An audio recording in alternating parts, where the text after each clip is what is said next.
వైఎస్ఆర్సీపీ ప్రేక్షకులందరికీ నా నమస్కారం. బ్రహ్మనాయుడు గారు వైఎస్ఆర్సీపీ నాయకులకి ఏదంటే కళ్ళు కనపడడం లేదు, చెవులు వినపడడం లేదు. నిన్న సుపరిపాలన గురించి చంద్రబాబు నాయుడు గారు అయితేనేమి, లోకేష్ గారు అయితేనేమి, పవన్ కళ్యాణ్ గారు అయితేనేమి స్పష్టంగా చెప్పారు.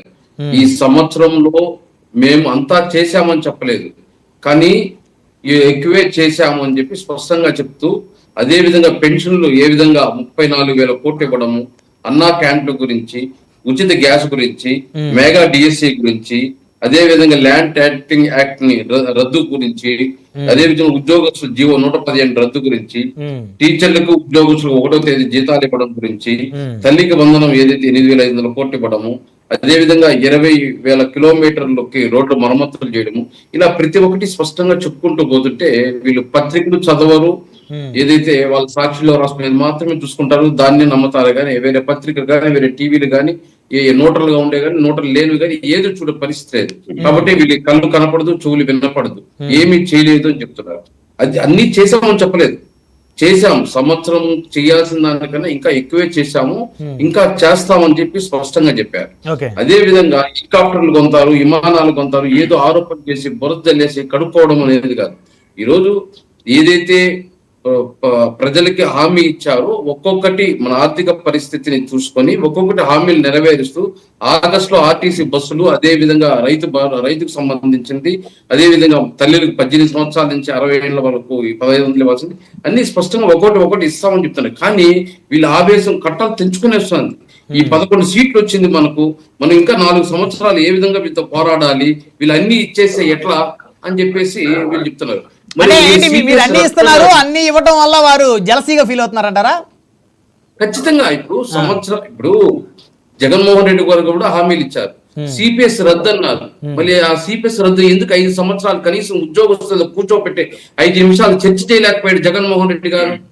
అదే విధంగా ప్రత్యేక హోదా గురించి అనేక ఉద్యమాలు చేశారు రాష్ట్ర విభజనప్పటి నుంచి. మరి హోదా ఎందుకు తేలేకపోయాడు? అదే విధంగా మద్య నిషేధం అన్నాడు, అదే విధంగా నిరుద్యోగులు జనవరి 1 క్యాలెండర్లు అన్నారు, అదే విధంగా ఇంట్లో ఎంతమందికి ఉంటే అంతమందికి అమ్మఒడి ఇస్తానని చెప్పాడు. జలయజ్ఞంలో ఏదైతే 5 సంవత్సరాలు కానీ ఏదైనా ఒక జలయజ్ఞం ఒక ప్రాజెక్ట్ అన్న ఓపెన్ చేయడం జరిగింది కొత్తగా. ఇలా చెప్పు, అమరావతి రాజధాని అన్నాడు, ఆ తర్వాత 3 రాజధానుల పైన స్టాండ్ నిలబడ్డాడు. ఇటు చెప్పుకుంటే 1,00,000 ఉన్నాయి. మరి చేసుంటే ఎందుకు 11 సీట్లు ఇచ్చారు రాష్ట్ర ప్రజలు? మళ్ళీ ఏదో డబ్బుకి ఏదో వీళ్ళు 100 ఇస్తామన్నారంట, వాళ్ళు 1000 ఇస్తామన్నారంట, అందుకని 1000కి ఓటేశారంట. ఇదంతా ప్రజాస్వామ్యాన్ని కించపరిచి మాట్లాడడం తప్ప ఇక్కడ ఎక్కడా కానీ ప్రజాస్వామ్యాన్ని ఇప్పుడు మనం చేస్తుంటే 11 సీట్లు మనకి ఎందుకు ఇస్తారు? మనం రాష్ట్ర ప్రజలకు ఇచ్చిన హామీలు నెరవేర్చలేదు. అదే విధంగా ఏదైతే 5 సంవత్సరాలు ప్రతిపక్షాలు కానీ మమ్మల్ని విమర్శిస్తే వాళ్ళపైన తిట్టడము, వాళ్ళపైన బూతులు మాట్లాడడం, వాళ్ళు జైల్లో పెట్టడం, వాళ్ళపైన కేసులు పెట్టడము, వాళ్ళు జైలుకి పంపించడం, ఇవి తప్ప మనం చేసింది ఏముంది? దానికే రాష్ట్ర ప్రజలు మనకు 11 సీట్లు ఇచ్చారు. వాళ్ళ పని వాళ్ళు చేసుకుంటూ ప్రతిపక్షాలు విమర్శిస్తానా, అధికారంలో ఉండే వాళ్ళు మన పని మనం చేసుకుంటూ పోతా ఉండాలి. ఇప్పుడు 20,000 కిలోమీటర్ల రోడ్లు మరమ్మతులు జరిగాయని చెప్పేసి ఉప ముఖ్యమంత్రి గారు అన్నారు. అంటే ఎక్కడెక్కడ సార్, ఏ ప్రాంతం రాష్ట్ర వ్యాప్తంగా కలిపి 20,000 కిలోమీటర్ల ఎట్లా? అంటే మరమ్మతులు ఏంటి? ఆల్రెడీ ఉన్నటువంటి రోడ్లు పాడైపోయి అక్కడక్కడ గుంటలు పడితే వాటిని మళ్ళీ మరమ్మతులు చేశారా? బ్రహ్మనాయుడు గారు పంచాయతీరాజ్ శాఖ మంత్రిగా ఉండి పవన్ కళ్యాణ్ ప్రతి గ్రామానికి ఒక కొత్త రోడ్డు వేయాలి సంవత్సరం వేయడము, అదే విధంగా రాష్ట్ర వ్యాప్తంగా 20,000 కిలోమీటర్ల రోడ్లకు మరమ్మతులు ఇవ్వడము, ఇలాంటివన్నీ చేశారు. కాబట్టి చెప్తున్నాం. అదే ఇంకో విషయం ఏమిటంటే, ఈ రోజు ఒక అధికారంలో ఉండేటప్పుడు ఆ విధంగా ఒంటిది పోకడితో వాళ్ళని నాయకులు ఎవరైతే మాట్లాడుతున్నారో వాళ్ళంతా నాని గాని, పేర్లు నాని గాని, కోడల నాని గాని, ఇటు రకరకాల వాళ్ళందరినీ వెనకేసుకొని రావడము, వాళ్ళు బూత్లో మాట్లాడుతున్నా వాళ్ళని సమర్థించడము, వాళ్ళని ఏమి ఆపమని చెప్పకపోవడంతో ఆ 11 సీట్లు రావడం. ఇప్పుడే ప్రతిపక్షంగా ఉండి ఏం చేస్తున్నారు? ఎవరైతే రౌడీజం చేస్తున్నారో, ఎవరైతే గూండాయిజం చేస్తున్నారో, ఎవరైతే గంజాయి అమ్ముతున్నారో, ఎవరు మహిళలపైన అత్యాచారాలు చేస్తున్నారో వాళ్ళంతా పోయి ఓదారుస్తూ డెమోక్రసీ అంట.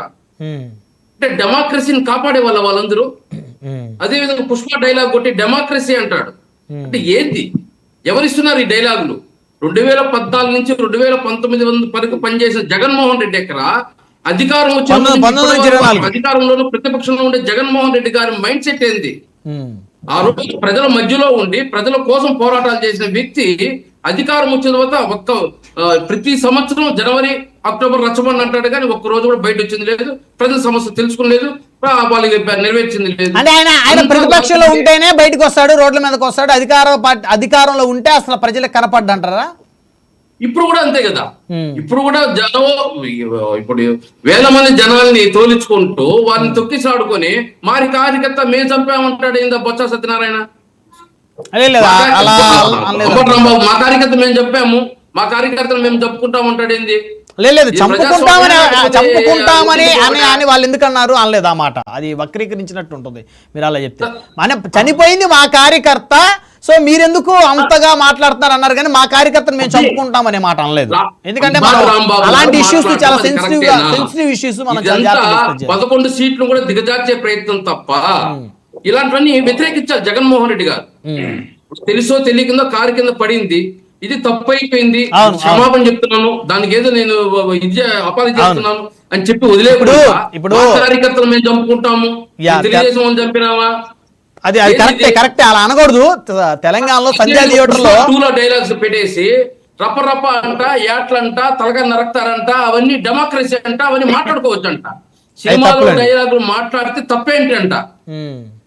ఇప్పుడు ఒక బాధ్యతాయుతంగా ఉండే బాధ్యత కలిగిన వ్యక్తి, నువ్వు అధికారంలో సీఎం గా ఉన్నావు, ప్రతిపక్ష నాయకుడిగా ఉన్నావు, నీలాంటి వ్యక్తి అలాంటి మాటలు మాట్లాడితే తోక ఉండే పిల్లలు ఏం చేస్తారు? ఇంకా చెలరైపోతారుగా. నువ్వు పొట్టేలు తలలు నరికినట్టు రప్ప రప్ప రప్ప అని నువ్వు డైలాగ్ కొడితే వాళ్ళు ఇంకో డైలాగ్ చేసి చూపిస్తారు. అప్పుడు లా అండ్ ఆర్డర్ ఎవరు కంట్రోల్ చేయాలి? మళ్ళీ విమర్శించేది ప్రభుత్వం పైన. లా అండ్ ఆర్డర్ ప్రాబ్లం తెచ్చేది మీరే, మళ్ళీ లా అండ్ ఆర్డర్ దెబ్బ తీసేది తప్పులేండి. అలా మాట్లాడడం ఒక మాజీ ముఖ్యమంత్రిగా, ఒక ఎమ్మెల్యే, ప్రస్తుతానికి ఒక ఎమ్మెల్యే హోదాలో ఆ విధంగా ప్రవర్తించావు, ప్రతిపక్షంగా ఉండేటప్పుడు ఈ విధంగా ప్రవర్తిస్తావు.